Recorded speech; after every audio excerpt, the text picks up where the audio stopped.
So the other day, React 16.8 came out, and it came out with the thing we've all been waiting for, hooks. I've already started to upgrade some of my projects and start using hooks. It's something that I'm pretty much going to stop using classes for most of my future components with. And as I was doing this, a lot of my components I'm using Apollo for, or I'm getting the data for them from Apollo. And they have yet to release an official React hook. So there is a package that has been out for a little bit called React Apollo Hooks, which is unofficial. It's just made by the community that I was looking over today, and I kind of want to give my thoughts about it and whether I'll be using it while I wait for the Apollo to give their official one out. And the answer is yes. So I look it over, and it actually looks pretty nice. I was looking through their code sandbox, the little example that they have, and there's a few interesting parts about it that I just want to highlight.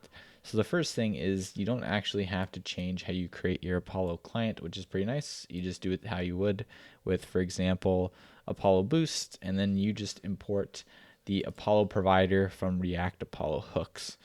And then you just wrap your component like you would. And this also works if you want two Apollo providers. I think they have an example on the README. If you have an Apollo provider from React Apollo and Apollo provider hooks, if you want to use both of them. And the other thing is really cool about this is it works with suspense. So this is super nice because now we can kind of have a global loading screen. So what you'll notice is they've wrapped their component with suspense, and the fallback that they're using, or what the loading screen they want to be, is a fetching component. And if I refresh this, we can see what it looks like. We can see the fetching.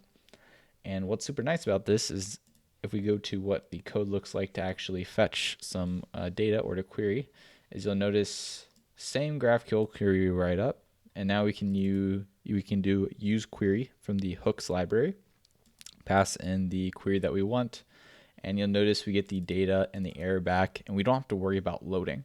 Loading is just going to be handled for us. Let's refresh this. Doesn't look like looks like it timed out or something. And so we don't have to handle loading state at all. We can just have it passed in our global suspense up here.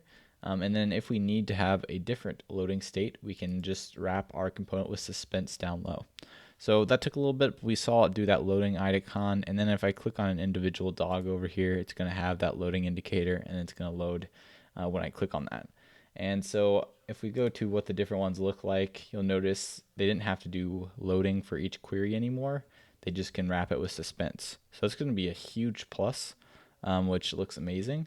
And the fact that the hooks are just a lot simpler, and you can do multiple hooks and not get ugly nesting with rendered props, looks super nice. So the fact that this library works with all those things is a big plus. The other thing is it works with TypeScript types.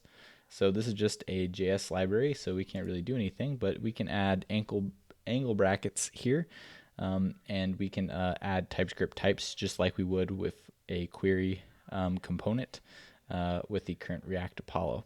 So the fact that this works with TypeScript, it works super nice with suspense, and I don't have to do loading states, and it works with React hooks, means I really don't want to wait for React Apollo to put out the official hook. I'm kind of ready to start using this now.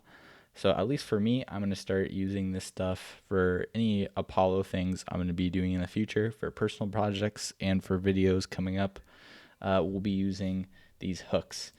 Anyway, those are kind of just some of my thoughts on this library and whether or not I'll be using it, which is yes, I will.